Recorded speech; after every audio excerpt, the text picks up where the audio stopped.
자식이 부모를 외면하는 순간 그 마음속엔 무엇이 있을까요?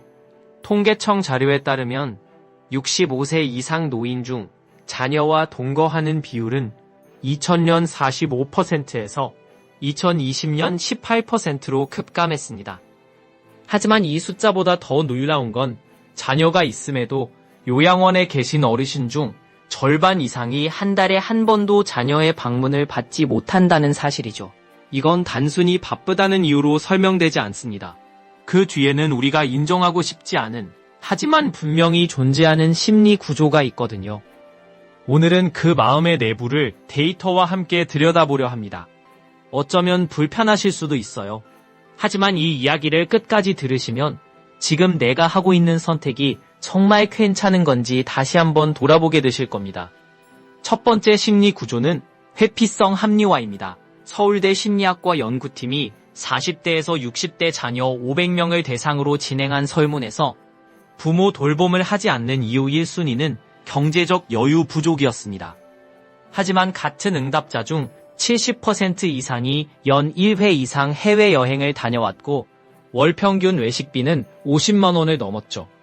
이게 뭘 의미할까요? 돈이 없어서가 아니라 돈을 쓰고 싶지 않다는 거예요. 하지만 그렇게 말하면 본인 스스로도 견디기 힘드니까 여유가 없다는 표현으로 바꿔 말하는 겁니다.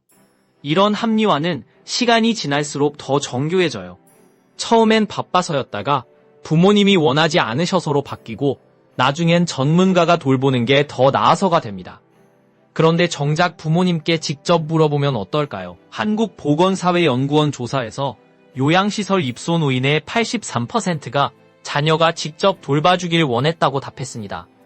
전문가보다 자식 손길을 더 그리워하신다는 거죠. 합리화는 결국 나를 위한 변명입니다. 부모를 위한 선택이 아니에요. 두 번째는 감정 차단 메커니즘입니다. 정신의학 저널에 실린 한 연구는 이렇게 말합니다. 사람은 자신이 해결할 수 없다고 느끼는 감정을 마주하면 그 감정 자체를 느끼지 않으려 한다고요. 부모님이 늙어가는 모습을 보는 건 고통스럽습니다. 그 고통을 매일 마주하느니 아예 거리를 두는 게 마음 편하죠. 전화를 덜 받고 방문을 미루고 안부를 물어도 짧게 끊습니다. 그러다 보면 어느 순간 정말로 아무 감정도 느껴지지 않게 돼요. 이상하게 부모님 생각이 안 난다. 예전처럼 마음이 안 쓰인다고 말하는 자녀들이 많습니다. 이건 무심해진 게 아니라 스스로 감정을 차단한 결과예요. 문제는 이 차단이 영구적이지 않다는 겁니다. 부모님이 돌아가신 후 그동안 차단했던 감정이 한꺼번에 밀려옵니다. 후회, 죄책감, 미안함. 그때는 이미 돌이킬 수 없죠. 감정을 외면하는 건 해결이 아니라 유예일 뿐입니다. 세 번째는 책임 분산 심리입니다. 형제 자매가 여럿일 경우 누군가는 하겠지 하는 마음이 생깁니다. 심리학에서는 이를 방관자 효과라고 부르죠. 실제로 자녀가 3명 이상인 가정에서 부모 돌봄 공백이 가장 크게 나타났습니다.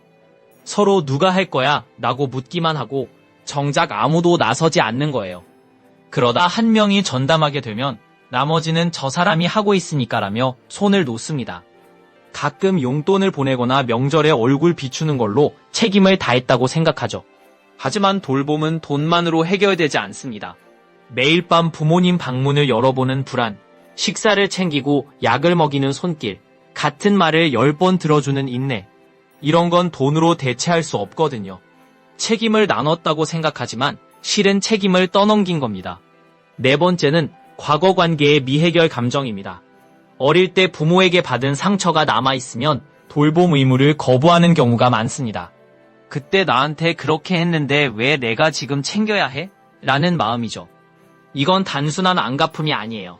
심리학적으로는 정서적 부채 거부라고 합니다. 사랑을 충분히 받지 못했다고 느낀 사람은 사랑을 돌려줄 의무도 없다고 생각하는 거예요. 실제로 상담 사례를 보면 부모 돌봄을 거부하는 자녀 중 상당수가 어린 시절 정서적 강임이나 폭력을 경험했습니다. 하지만 여기서 중요한 건 그 상처가 해결되지 않으면 본인도 계속 고통받는다는 사실이에요. 부모를 외면하는 순간 마음 한켠에선 죄책감이 쌓입니다. 그 죄책감은 또 다른 상처가 되고 결국 자신의 삶까지 무너뜨리죠. 과거를 용서하지 못하면 미래도 자유롭지 못합니다. 다섯 번째는 사회적 정당화 의존입니다.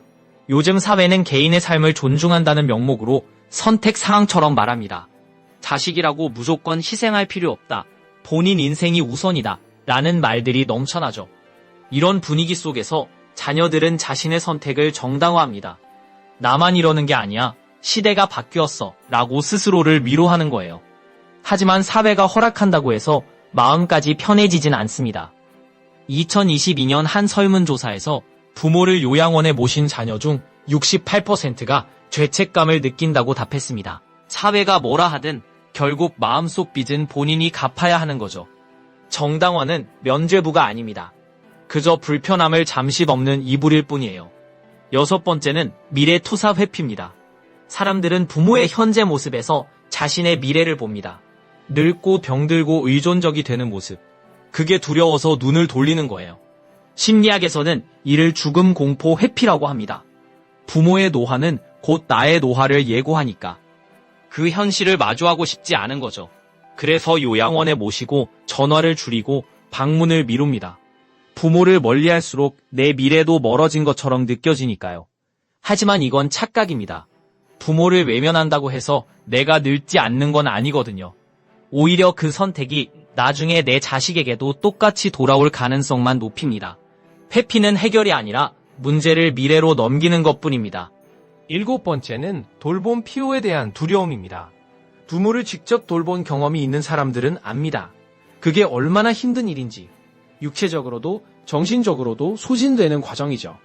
그래서 아예 시작하지 않으려는 겁니다. 한번 시작하면 끝이 없을 거야. 내 삶이 완전히 무너질 거야라는 두려움이 앞서는 거예요. 실제로 한국보건사회연구원 자료에 따르면 돌봄 제공자 중 40% 이상이 우울증을 경험합니다. 이 수치를 아는 자녀들은 더욱 돌봄을 회피하게 되죠. 하지만 여기엔 오해가 있어요. 모든 돌봄이 전담일 필요는 없습니다. 주 1회 방문, 전화 통화, 병원 동행, 이런 작은 참여만으로도 부모님은 큰 위로를 받으세요. 완벽하게 하지 못할 거라는 두려움 때문에 아예 아무것도 하지 않는 건 핑계입니다. 그렇다면 이 모든 심리 구조의 끝에는 무엇이 있을까요? 데이터는 명확하게 말합니다. 부모 돌봄을 회피한 자녀들은 부모 사후 평균 3년 이상 우울감과 죄책감에 시달린다고요. 일부는 그 감정을 평생 안고 산다고 합니다. 반대로 돌봄에 참여한 자녀들은 힘들었지만 후회는 없다고 말합니다. 마지막까지 함께했다는 사실이 평생의 위안이 되는 거죠. 결국 선택은 단순합니다. 지금 불편함을 감수할 것인가, 평생 후회를 안고 살 것인가. 이 이야기를 듣고 계신 분들 중에는 지금 부모님과 거리를 두고 계신 분도 있을 겁니다. 어쩌면 오늘 이 영상이 불편하셨을 수도 있어요. 하지만 불편하다는 건 아직 마음 한편에 무언가 남아있다는 뜻입니다. 그 마음이 완전히 사라지기 전에 한 번만 더 생각해 보세요. 지금 내가 하고 있는 선택이 정말 나중에도 괜찮을 선택인지, 그때 가서 후회하지 않으려면 지금 무엇을 해야 할지, 답은 이미 마음속에 있습니다. 다만 그 답을 마주할 용기가 있느냐, 없느냐의 차이일 뿐이에요. 오늘 이 영상이 그 용기를 내는 작은 계기가 되길 바랍니다.